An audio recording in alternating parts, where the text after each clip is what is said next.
Saturday evening to spend some time with us and hear what Lauren stands for, who he is, and hopefully we can earn your vote.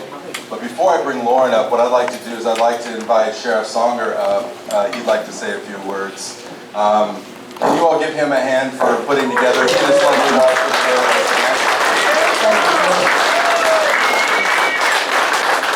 Thank you. And I want to thank all the ladies of the Grange here for all the hard work they've done putting things together.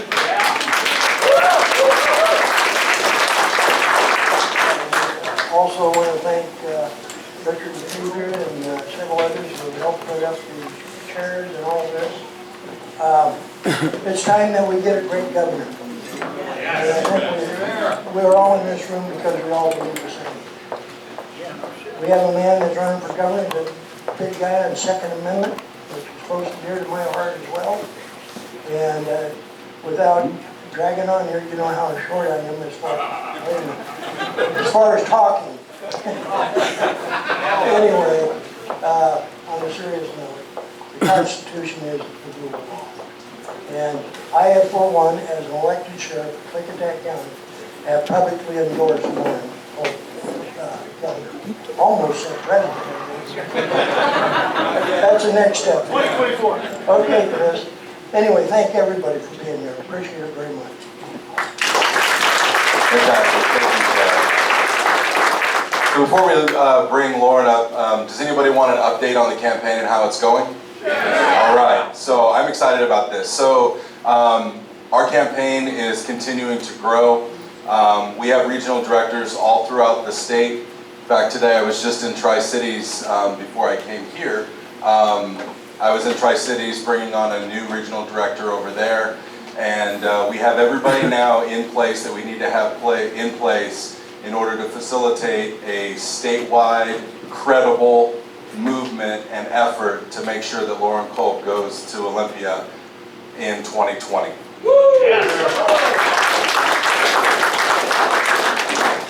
So fundraising is always a thing in politics, right? So anybody ever heard the rumor, nobody from the east side can win the governorship? You see, people always say things like that when they can't do it. Right? And so then they just assume that you can't do it. But see, I don't think that way. Because in 2016, I worked for President Trump, and everyone said that we couldn't do it. And you know what we did? We did it. Right? So it doesn't matter what the naysayers say, it doesn't matter what other people say. If we come to work every day and we work hard, we will win. Our social media, if you look at the Republican, all of the Republicans, we have twice as many followers on all of our social media than any of our opponents. We have more engagement.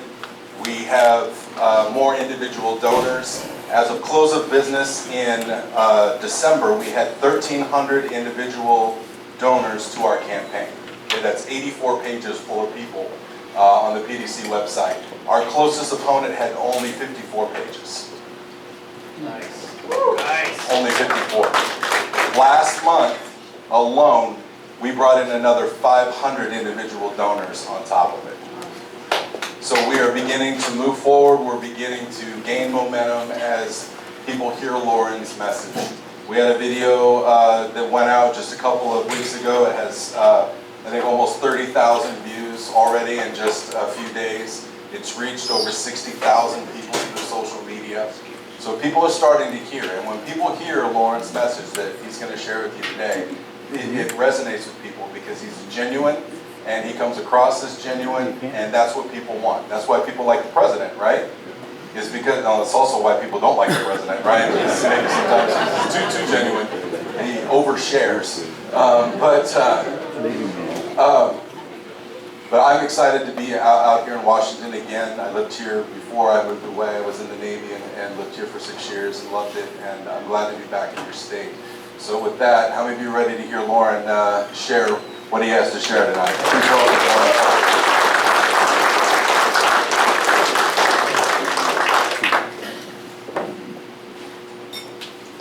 Thank you all for the warm welcome. It's great to see such a nice crowd. It's good to be here in Clickitat County too. You guys know that you have a national treasure here, right? Besides the land. Sheriff Bob Songer.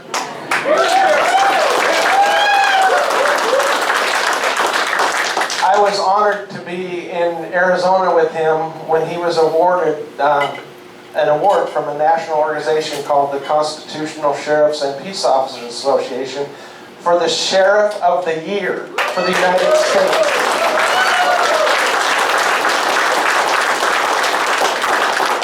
But as Chris said, my name is Culp, and I am running for governor of Washington State. And what I'll do is just go through and tell you a little bit about why I'm here, what led up to this. There was a sequence of events that I didn't predict, never thought they would happen. If you would have told me a year ago that I would be traveling the state, speaking to groups of citizens and telling them that I was running for governor, I would have told you that you're absolutely out of your mind. But some things happened. And so I'll tell you a little bit about my history, where I come from, and then talk about some issues that we have here in Washington State that we need to fix. Nobody knows about any of those issues though, right? Too many to list. But I'm a lifelong resident of this state. I love this state. I grew up on a farm outside of Chimacum, Washington, a farming community right outside of Port Townsend, up in Jefferson County. My dad was a deputy sheriff at the time. I went to grade school and junior high in Chimacum. And then my mom worked at the post office. My parents decided that it was time to make a move to the other side of the state. So in my freshman year of high school, my parents bought a lumberyard and hardware store over in the small town of Republic, Washington, which is about 3 hours north of Spokane, right up by the Canadian border. And that's where I went to high school in the 70s. Yes, I'm old. But I met my high school sweetheart there in high school. We got married, and right after high school, got married and went to the United States Army, where I served under the second best president of my lifetime, President Ronald Reagan. Yes. That was an adventure. I loved the Army. I went through drill sergeant school at Fort Leonard Wood, Missouri. I helped to turn civilians into soldiers. I was in the 101st Airborne Division at Fort Campbell, Kentucky. And then I also served in the 2nd Infantry Division in Korea. I was a combat engineer. For those of you who don't know what a combat engineer is, we blow things up and then rebuild them. Make things go boom. But after the military, Barb and I moved to Olympia. That's where my dad was living at the time, after I got out of the military. And he was in construction. He was building houses, framing houses, doing foundations and concrete work. And I worked for him for a little while, and then worked for other people for a few years. And in 1988, I started my own construction business just outside of Olympia. And I did concrete driveways, I did foundations, and I framed houses. And I started that business with a 1977 Datsun pickup truck that I bought from my grandpa for $600 on payments, because I couldn't afford to buy the whole thing for 600 bucks, believe it or not. But I was realizing the American dream, right? I was working for myself. I was free from an employer. I was running my own show. But I started that with that little truck and a single axle trailer, where I was packing concrete forms from one job site to another, making multiple trips to get one job done. But I built that business up to multiple trucks, multiple employees, and ran it for over 20 years. And then as a kid, like I said, my dad was a deputy sheriff. I always thought that I would follow him into that, because it was exciting, it was great. He'd take me out on the calls when I was a little kid with the blue lights flashing. So after 20-some years of running our own business, a job opening came open in the little town of Republic, where I had met Barb. And it's a funny thing, a lot of you maybe feel this way. You grow up in a small town, and you just can't wait to get out of there and go see what the world has to offer, right? But it doesn't take very long for you to realize that I need to get back there because this world is crazy. So we saw our ticket back to Republic, and I applied for that job and took the job as a police officer. And I went through the police academy at the age of 49 years old. And most of my class was in their 20s. But I managed to keep up. A lot of Bengay and wraps around my legs, but I made it through, became a police officer, realized my childhood dream. While I was serving as a police officer over there, I was a patrol officer, I was a sergeant, I was a narcotics detective for 3 years, and for the last 4 or 5 years, about 5 years, I've been a narcotics and patrol dog handler. I've got my second dog right now, and he's trained to track fugitives and to apprehend them, or bite them, right? And his name is Karma.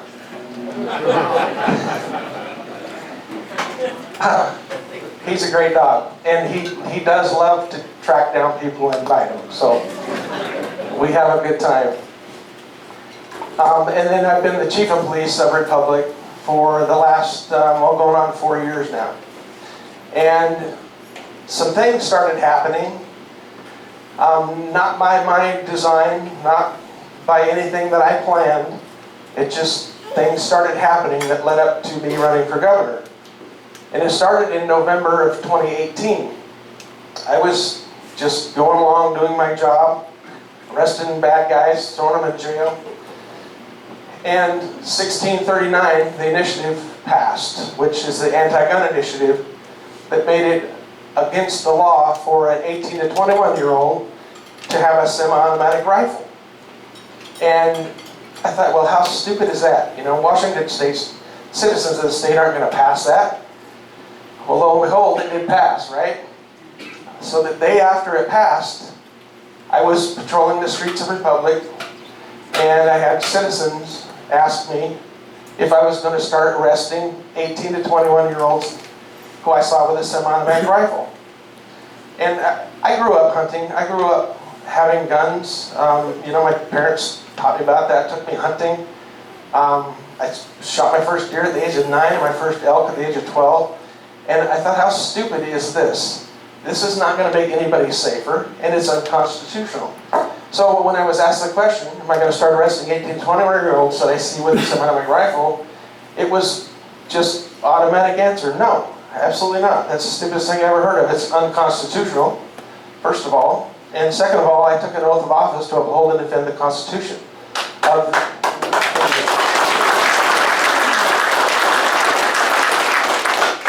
And so that day, I got asked that question several times that day. And I thought, you know, I have other things to do. I've got to do police work.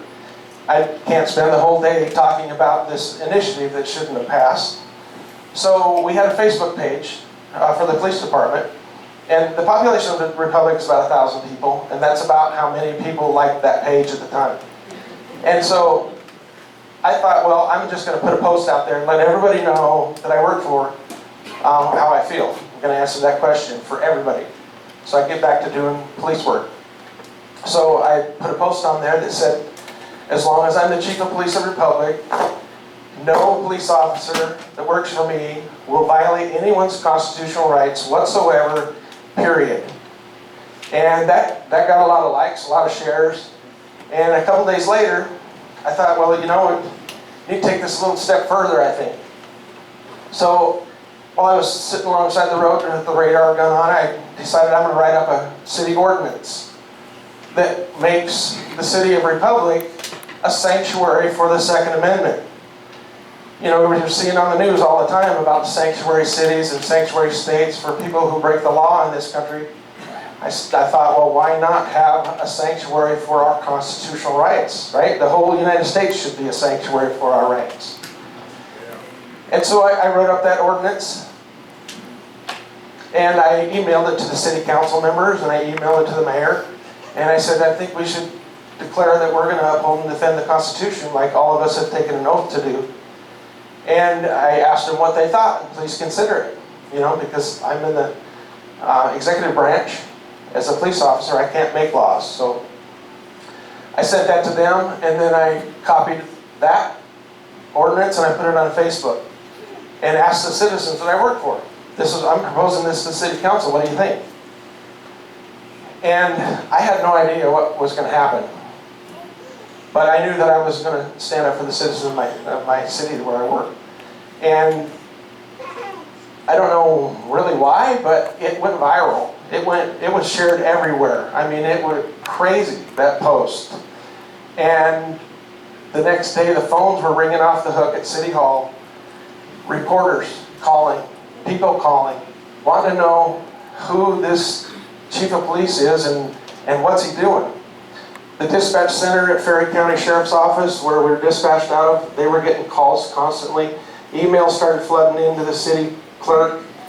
And the mayor called me up and he said, "What did you do? The phone won't quit ringing." And I explained it to him, and he's like, "Okay, well, good job, but we can't answer all these calls." So before I know it, the news media started just flooding into the city of Republic. First it started out with local news stations and newspapers from Spokane and Wenatchee and areas around. And then eventually the national news came to town. Fox News showed up with a reporter and a camera, and were interviewing me, interviewing the mayor, interviewing citizens about this initiative that I had proposed. And I didn't realize that all this attention was going to happen, because I didn't know it was an anomaly. A chief of police or any law enforcement officer or any elected public servant, it shouldn't be an anomaly for them to say, "I'm going to stand up for the Constitution." That should be the norm, right? So it kind of blew me away. And I never was very good at speaking in front of crowds. I would get nervous when I had to go to the school and talk to a classroom of kids about drugs and stuff like that. But I'm getting over that. Anyway, did the interviews with the reporter from Fox, and then a producer called me and they wanted me on Tucker Carlson's show. And they wanted me on Fox and Friends. And One American News Network called. I did those interviews. And I thought that, now this is blown up. It's gone viral. It's all over the United States. And not only that, all over the world. I was getting emails from people in Australia and Britain saying, "Don't give up your rights, hold on to them." I thought that all the police chiefs and sheriffs across the state would come out and in support and saying, "Yes, we're not doing that either. It's unconstitutional." Other than Sheriff Songer, it was pretty much crickets. There was a couple others. But I started thinking about why. Why is this happening? Why are they not, where's my backup? This is our oath of office. This is the Constitution. And the only thing I can think of is pretty much we're all a product of the public education system, right? The government-run schools. And they don't teach the things that my parents taught me when I was kids, about the Constitution, the Bill of Rights, and our civic duty to stand up for those things. And so I had to get what was in my head out to those people that are elected to the position to serve the citizens, and also to the citizens, to educate them so that they can then put pressure on their elected public servants to do the right thing. So I wrote a book in the month of December. This initiative passed the first part of November. The month of December, I spent every waking hour that I had, and sometimes I stayed up all night, just typing away like a madman on my laptop, and still working. And in the month of December, I got American Culp written, and to a friend of mine who is an author and a publisher. And the book American Culp was published on President's Day last year, and it immediately went to #1 on Amazon on 3 different categories, and it hit the #1 spot on the Hot 100 New Books list on Amazon, and it stayed there for weeks. And the reason is people were hungry for the truth, for someone who was telling them the truth, instead of lying to them for a vote. And so that prompted my publisher said, well, now you wrote a book, you got to go on a book tour. And I was like, well, I don't like to talk in front of people, I don't really know what to say.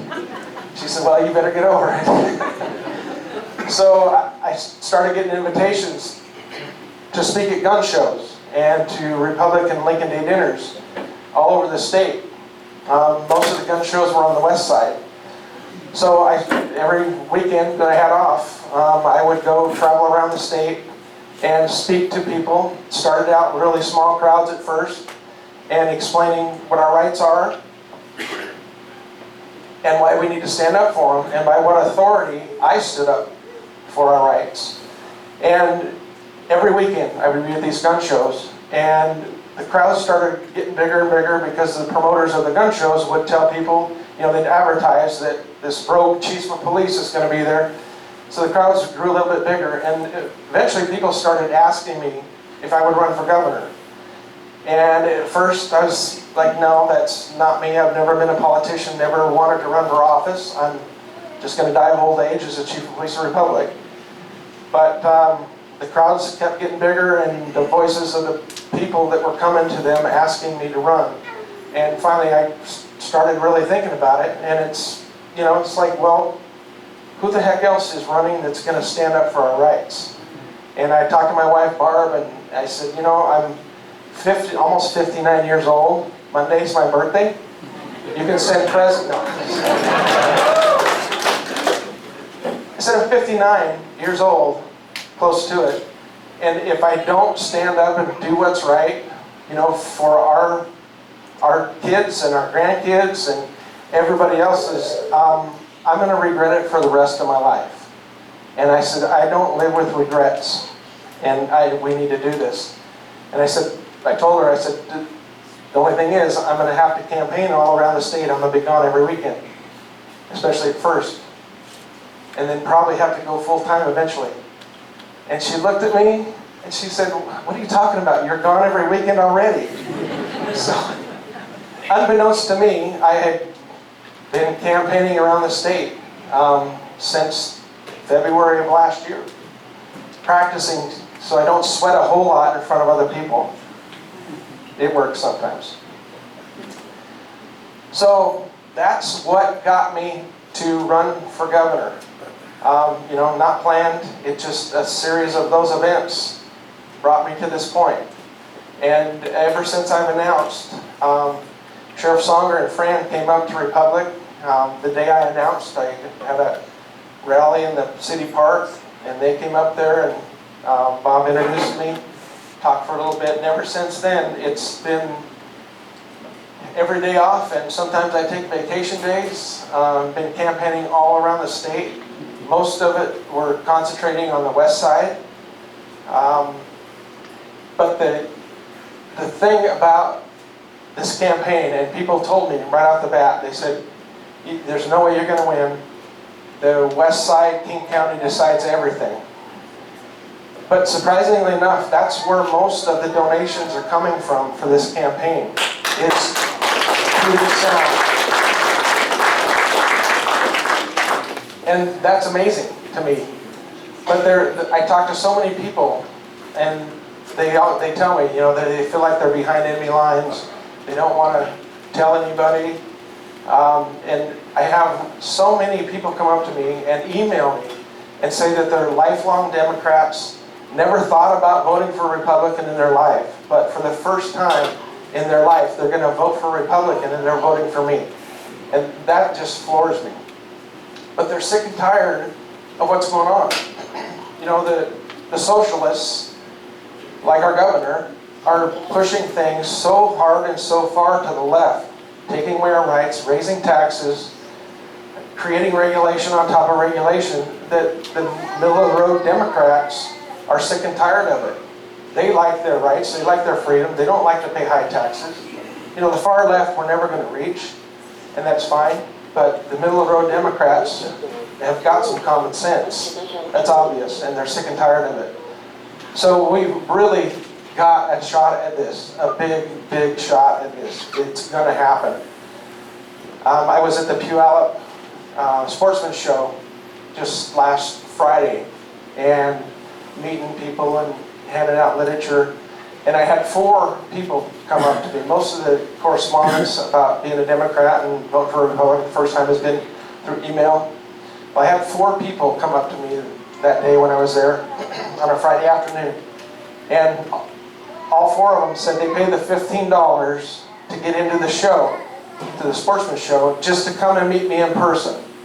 And they all told me that same story. You know, I'm a lifelong Democrat, never voted Republican, never thought about it, but we are this time.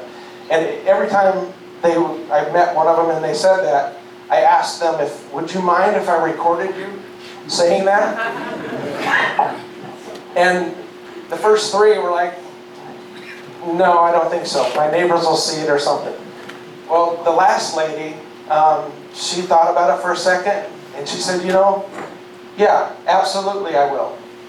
I just have to put it out there and let people know, because I'm sick and tired of what's going on. And so we got a video clip of her saying that on camera, and we're going to probably have it on our social media before too long. But everyone that I've talked to, well, besides a couple people, everyone likes freedom and liberty, right? That's something that resonates with pretty much everyone. We don't need a big bloated government in Olympia taxing us and regulating us to death, you know, with their hand in our pocket. And if we just give them more money, we create another bureaucracy, we can fix everything. You know, how long do we have to hear that song and dance before we do something about it? And that's why I'm running. So, Bert. Thank you.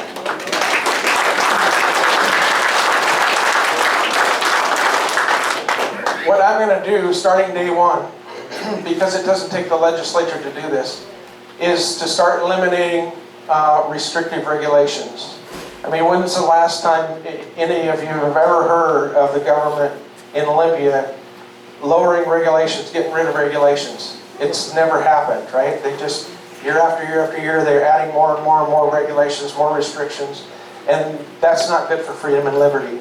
So right from the get-go, right after November, when I'm governor-elect, we're going to start lining out all the regulations in every department that we can get rid of to free up the people and free up business so that we can get this engine of our economy running, which relies heavily on small businesses. You know, when I ran my own business in the 80s and 90s, I thought the government was pretty darn restrictive back then. And I know that it is even more so now. You know, my son runs his own business, my brother runs his own business. So we've got to eliminate all of the red tape, all the regulations that we can get rid of, you know, and not create a safety problem, obviously. But government doesn't need to be telling us what to do all the time.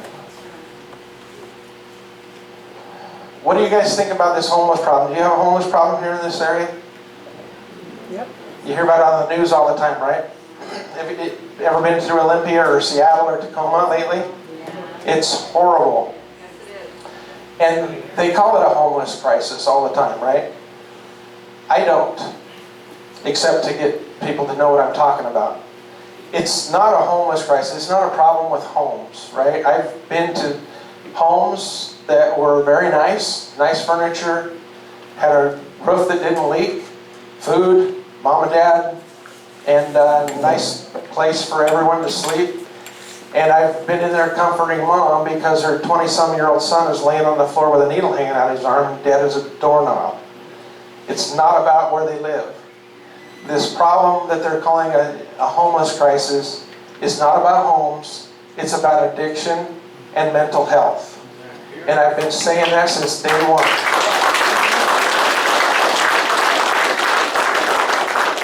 Excuse me 1 second.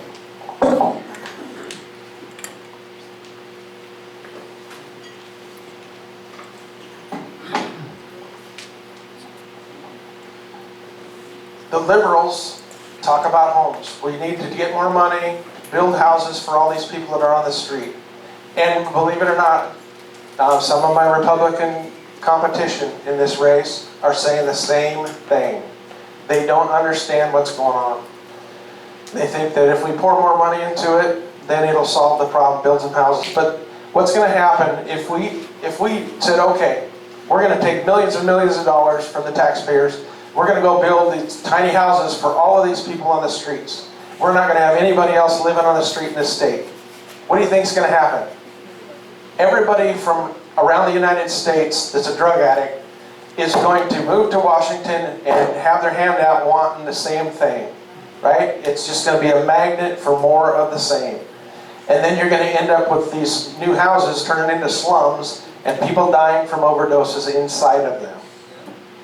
We have to fix the addiction problem and the mental health, and we've done that up in Republic and Ferry County.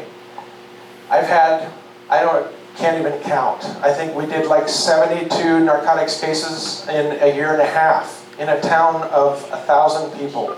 That's huge. But there were drug deals going on the streets in Republic, broad daylight. And I started focusing on that and arrested a lot of people. They hated my guts when they got arrested. But I've had a lot of them come back. You know, they get arrested, they go to court. The judge gives them a choice. They go to treatment, either in prison or outpatient, depending on the level of their crime. And if they follow the program, then they don't serve out their whole sentence. So it's an incentive. We have drug court up there. They have to meet with counselors multiple times a week. They have to meet with not only addiction counselors, but mental health counselors. They have to do urine tests multiple times a week. They have to show up for court once a week. They're monitored through the whole process. And they're given chances. If they mess up, the judge will sanction them, give them a curfew or more meetings or something. But they go through the program and graduate. It's like a 2-year program. And I've had many of these people that, some of them have gone to prison and gone through treatment there. Some of them have gone to treatment other places, but come back after a couple of years and thank me for saving their life. They get their kids back, they get a job, they get married, they are a productive member of society again, and they've told me, many of them, that they could not do it on their own. You know, heroin is a very, very strong narcotic, and they get deathly ill if they're cut off from that. So that they don't choose to do that on their own, they have to be forced into that. And strict enforcement and compassionate treatment is what's going to fix that problem.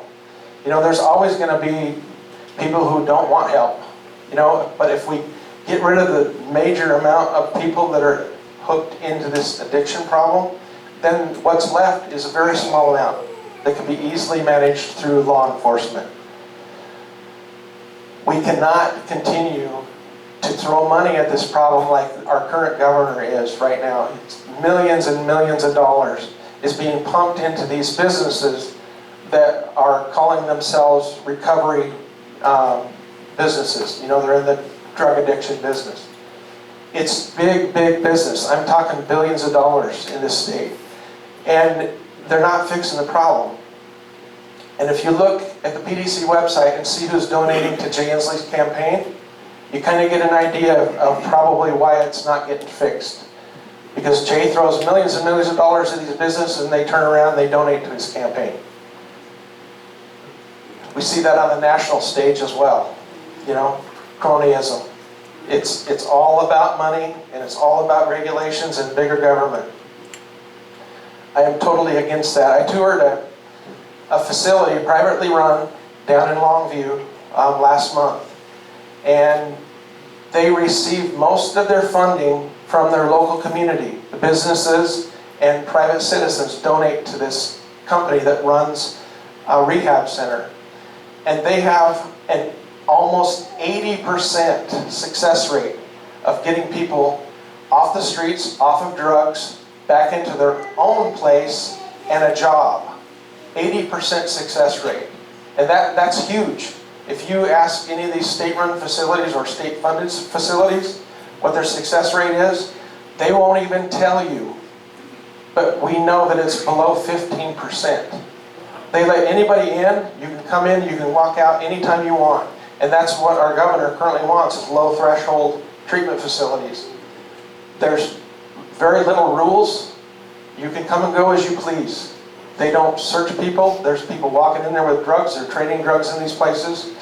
I've had some people come back from some of these treatment facilities, and said, I never want to go back there again. That place had more freaking narcotics in it than out here on the street. But this facility in Longview, and it's the only one in the state that I know of like this. They've got security at the doors. There's rules. There's a curfew. They have to see the counselors. They have to follow the program, or they boot them out on the street. It's just, you're gone. And they have those people come back and say, I'm really sorry.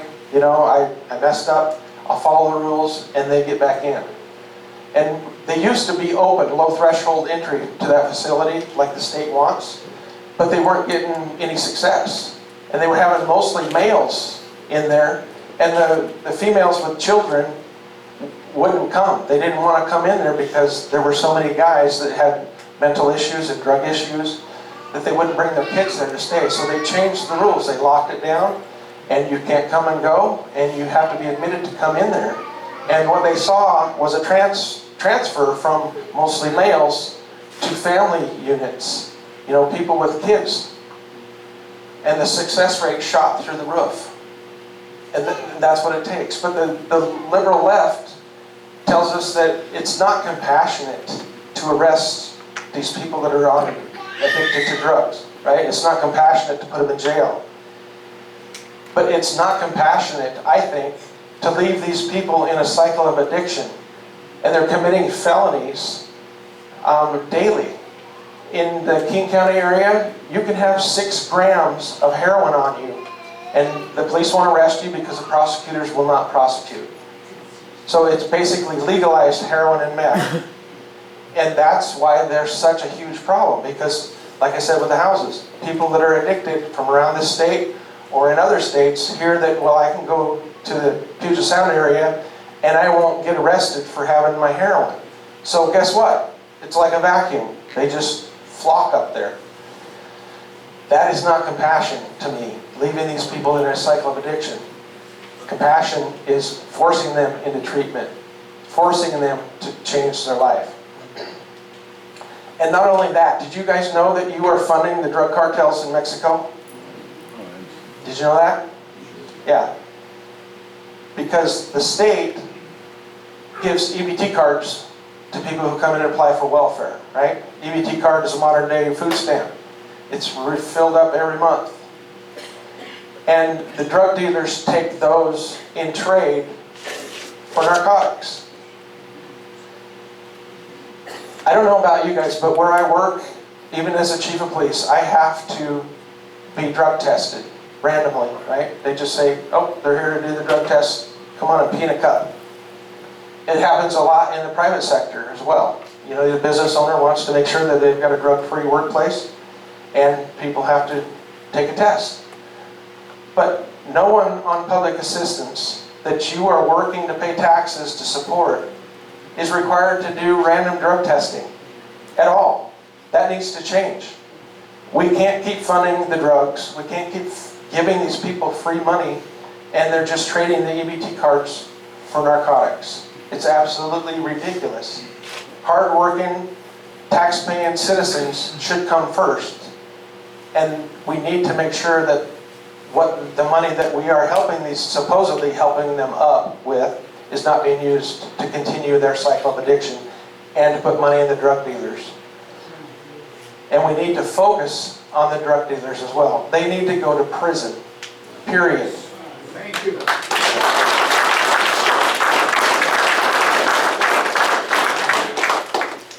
So that's my take on compassion.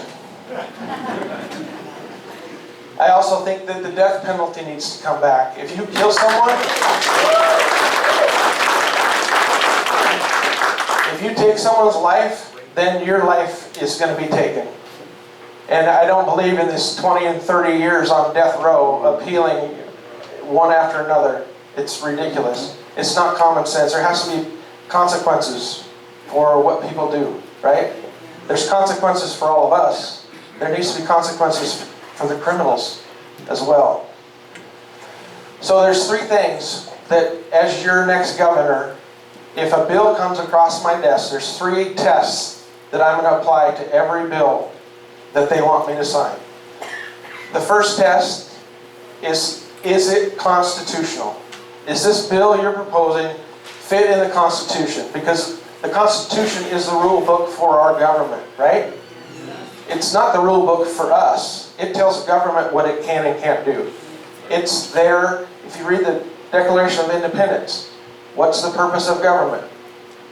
Government was created to protect citizens' rights. That's what it says in the Declaration of Independence. So if it's not constitutional, I will not sign it. The second test, will it help the citizens of Washington State? Our government was put in place by us, for us, correct? We are not in place for the government. So if it will not help the citizens of Washington State, I will not sign it. And the third test, can we afford it without any new taxes? And if any of those three, it doesn't pass any test on any of those three, then I will veto that bill. And you have that promise from me right now.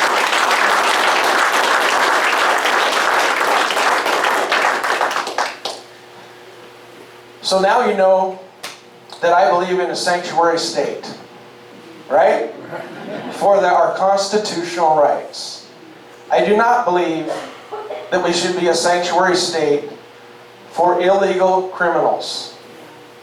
Did you know that Washington State is a sanctuary? Okay, some people don't. And what that law does, it was signed into law last May by Governor Inslee. Your local sheriff and police and the jail, it's against the law for them to tell the federal government that, hey, I've got a prisoner here that's in this country illegally. There's a crime, right? They're in my local jail because they committed a crime in my community or multiple crimes. We can't tell the federal government that that person is about to be released onto the streets of our community. That does not make any sense to me. I don't know that anybody in our government currently, well, besides a couple, know what common sense is. It's about raising taxes and raising regulations. It's not about freedom and liberty for the citizens. Everything that Inslee proposes to fix, all we need to do is send more taxes to Olympia and government will fix it, right? Everything. It's absolutely backwards. He blames catastrophic wildfires on global warming or climate change. The last time I checked, forest fires are caused by a couple things. Lightning or human, right? But the problem is we wait until there's a catastrophic fire and then we send out fire crews to fight this fire. They're hotter, they're faster, and they kill people, they kill livestock, they kill wildlife, and destroy homes, right? There's been quite a few across the state recently. The problem is we wait until they start and happen before we do anything about it or try to do something about it. What I think we need to do is manage our forests from the beginning. Log them, thin them,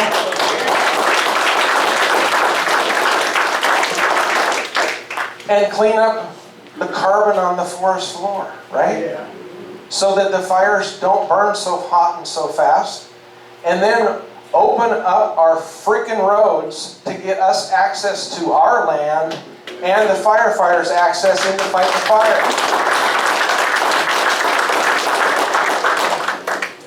That's common sense. And that's what I'm going to bring to Olympia. There's other issues too. We've got a website, culpforgovernor.com. I think we've got 9 issues up there right now. You can check those out, and we're going to be adding more as we go along. What we need is to get the word out, to get my name in front of as many people as we can. That's why we're here. That's why you guys are here, I hope. Share our Facebook page at culpforgovernor.com. We've got a Facebook page. We're also on Twitter, at Lauren Culp. You can go there if you're on Twitter. Anybody in here on Twitter? Not very many. Mostly everybody does Facebook, right? Yeah. Okay, but we're doing posts usually every day, every other day. We're putting a new post up on Facebook. Be sure to go to our Facebook page and like that. And encourage all your friends to check us out and spread the word about the campaign. We are going to win this. We are going to take this state back from the socialists. It has to be done.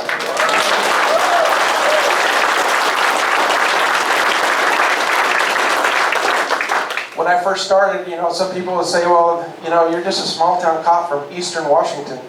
Nobody's going to listen to you. Nobody's going to support you.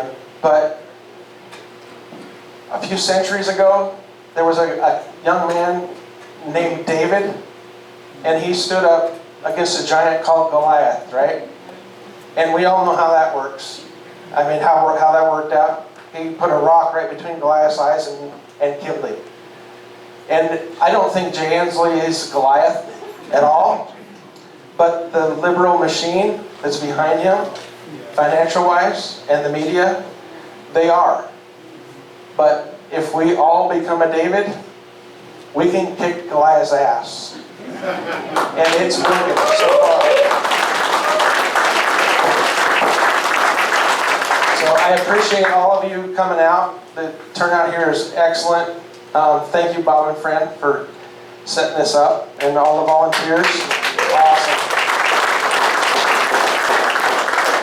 We've got some shirts, Culp for Governor shirts and books and signs. We're asking a donation for everything. A lot of the candidates hand out their signs for free, but they cost money.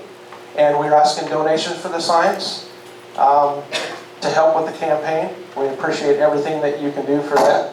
And you can either donate here or you can go online at the website at culpforgovernor.com and donate online as well. Please encourage all your friends, spread the word, share our Facebook posts, and tell everyone that you know that we're taking this state back. And if you have any questions, we can do a question and answer session right now if you want. Yes, sir.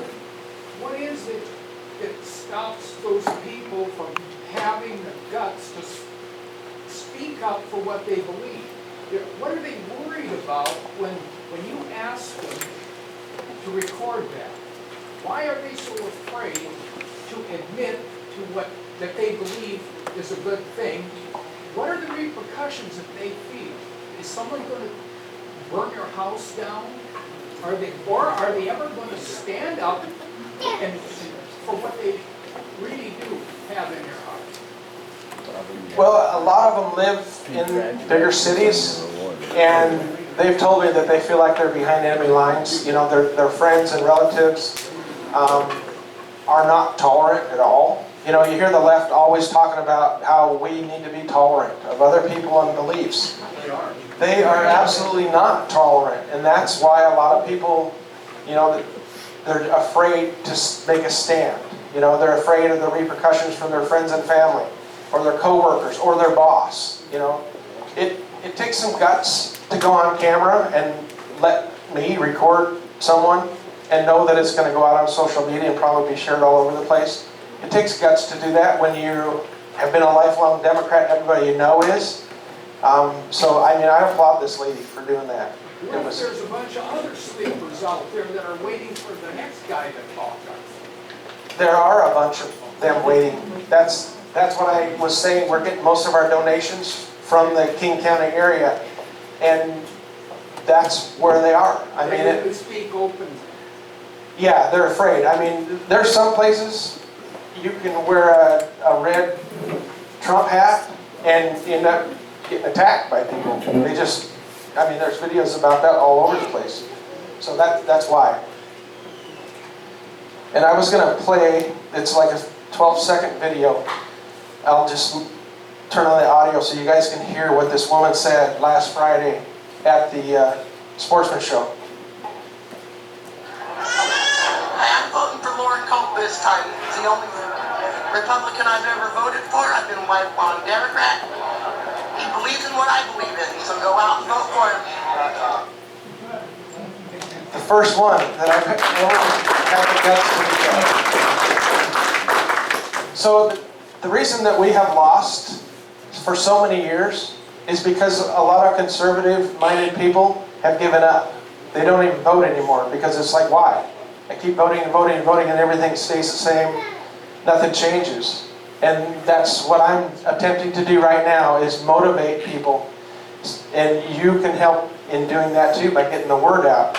That there is a candidate who believes in the rule of law, believes in the Constitution, and not only says that he does, but proved it by standing up for his citizens' constitutional rights. When I wasn't even thinking about running for office, I had nothing to gain, but I had my job to lose. I'm appointed. If the mayor of the Republic would have disagreed with me and didn't like all the attention, he could have fired me the next day. I had nothing to gain by coming out and standing up for citizens' rights. And every politician will stand up in front of you and say, I will protect your rights, I will do this, I will do that, when they want your vote. But they don't follow through. And I did it when I didn't have any reason to expect any gain. Yes, ma'am? Sir, with regard to being a constitutionalist and standing up for rights, our children are the ones who have no one to speak for their rights other than school directors. The legislature did its response to the McCleary decision, which is totally against, the ramifications of the McCleary are totally against what is embedded in our Constitution at the state level as the paramount duty of the state to provide amply for the basic education of all children residing within our borders. What would you do as governor to help amend the McCleary decision and bring back public education, to bring it back at least whole to where it was before this decision happened? Okay, the question was about public education, the McCleary decision. Here's my thoughts on public education. It is mandated in the Constitution that the state government will fully fund education, K through 12. And I fully support that. What I think needs to change is more control needs to get back to the local level, right? The smaller the government, the closer it is to the people, the easier it is to control. I mean, you can go have a meeting with your school board members pretty much any time you want, right? You can't when you're dealing with the federal government or the state government. It's not that easy. It's a big bureaucracy. And I think the local control is what we need, the local school boards and the parents. They're the ones that have a stake in what's going on in their school. And I think that we need to get back to the basics in school as well. Reading, writing, arithmetic, civics, shop class, the basic things. All this garbage that they're trying to push. Have you guys seen the bills that are coming up? Sex education beginning in kindergarten, taught by a government bureaucrat. That's absolutely asinine. I am totally against that. Thank you.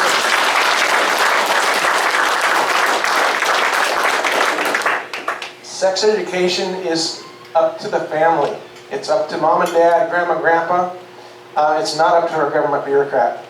And yes, somebody have a question? Yeah, I'd like to know what your position is on the car tab initiative. We recently passed a $30 car tabs. This is the second time, and maybe they maybe even had multiple attempts to pass $30 car tabs, and yet an unelected bureaucracy in the state system decides what you're going to pay for car tabs, and they add all these fees in. In my mind, it amounts to taxation without representation, and there doesn't seem to be anything that the common citizen can do about controlling fees that are levied on us without any representation. It's like the whole reason for the Tea Party to have come about a decade ago. Well, Jay Inslee needs more money to build houses for all the drug addicts. Yeah. That's what it comes down to, right? Yeah. How many times do we have to? We're being fed to death. Yeah. And then when we pass an initiative, They ignore it. They ignore it. They don't like it, and so now they want to take away our rights to an initiative process. Right, and what did they do the first time that was passed, right? They started adding on more fees for different things. Abided by the $30 car tabs, but oh, guess what? You have to buy new license plates every few years because the UV rays make them so that they can't be seen at night. And then all kinds of fees that they just kept adding on to get it back up to where they wanted it because they are hungry for more and more tax money. It's absolutely ridiculous. So in my mind, you know, the car tabs is only one example of that. They go all through government bureaucracy. Yes, they do. There are 115,000 employees for the state of Washington. That's a major city. 115,000. My plan is to reduce that number. I'm not going to walk in there and send a bunch of people to the unemployment line, but through attrition, we can cut that number down quickly. People retire, they just don't get replaced.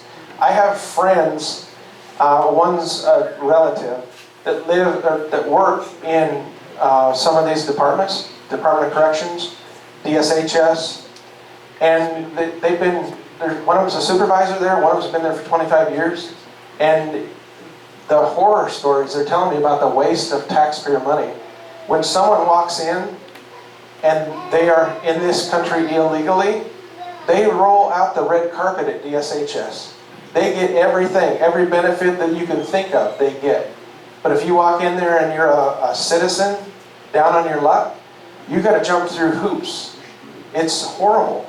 And not only that, but 50, I think he said 52 people handle an application before it's done going through the process. I'm talking on one piece of paper. It's electronically, but 52 people review that. Now, if you ran a private business like that, you wouldn't be in business very long. And that's the way our government needs to be run. Like it's spending your money, right? Not theirs. Yes, sir. So the House just passed like a 57-cent per gallon gas tax to compensate for carbon use or something like that. And then the Transportation Department's also recommending a tax by mile. Let's say this stuff gets passed, is there any way to undo that? If it's passed by the legislature and signed by the governor is, you know, when I get into office, the governor is not a dictator. Can't just sign a piece of paper and do away with those. It has to be done away with through the legislature and then signed by the governor who will sign it. And so that's why it's very important not only, you know, to focus on the governor, but the representatives as well. You know, if we can get that 30% of, or even more, of conservatives who have quit voting, if we can get a good majority of them to get back in and vote, send in their vote, then we can flip one or the other of the houses of the legislature back over, at least one, you know, and then have a governor in there that will not sign all these ridiculous bills that they keep proposing. That's the way that we have to do it. We have to get the representatives to undo laws that are already in place. And let me tell you what, it's been 20-some years, right, of the Democrats pushing the socialist agenda. And it's going to take a lot to get it turned around, but if we don't, we're not going to have a state and we're not going to have a country. So we have to do it. Yes, sir. I'm new to the area, so I'm not familiar with these processes and what's going to happen between now and election time, but are there any dates on that? And if so, is there competition? And the other side, are you going to kind of work with a team to prepare yourself for that? Or are you going to attack it?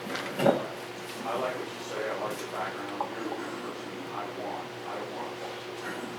And, but I fear that people who are politicians are so slick and so polished in that arena that I would love to see you be more prepared for that because you have the issues to speak through. And just like that role within that case, I think that's the best way to do it.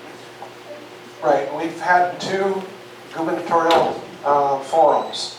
They're not really a debate, but it's a forum where we all, well, the first time 4 of us were on the stage, all 4 candidates for governor on the Republican side, were on stage and we got to speak, and then people would ask us questions. And we just had one in Kitsap County, I think it was weekend before last. I don't know, days are kind of running together. But only 3 of us were there at that one.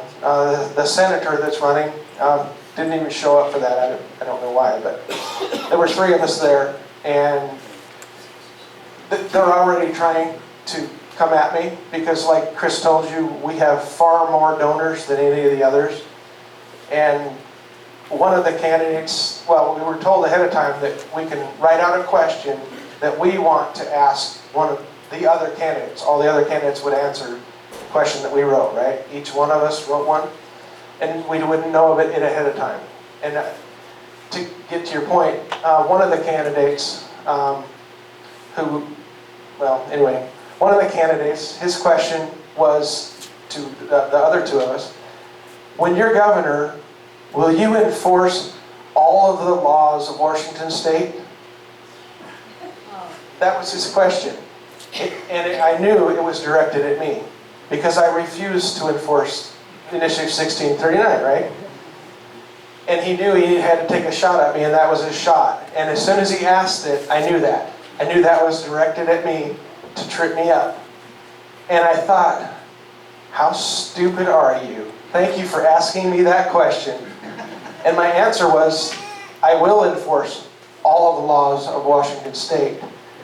The foremost one that I will enforce is the Constitution of Washington State, which says that it is the supreme law of the land. And I went on further and I said, this is probably directed at me because I didn't enforce the law when 1639 passed. But let me correct that. I did enforce the law. It's Article 1, Section 24 of the Washington State Constitution.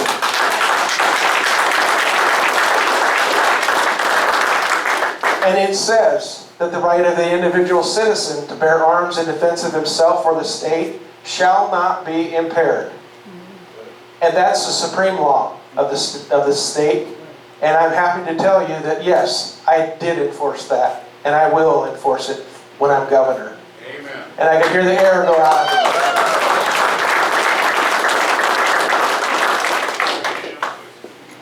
All right, we got to wrap this up. I just want to thank everyone. Turnout here is fantastic. We've had a couple where it's standing room only, not this big a room though. So thank you very much for coming out, and I appreciate your support.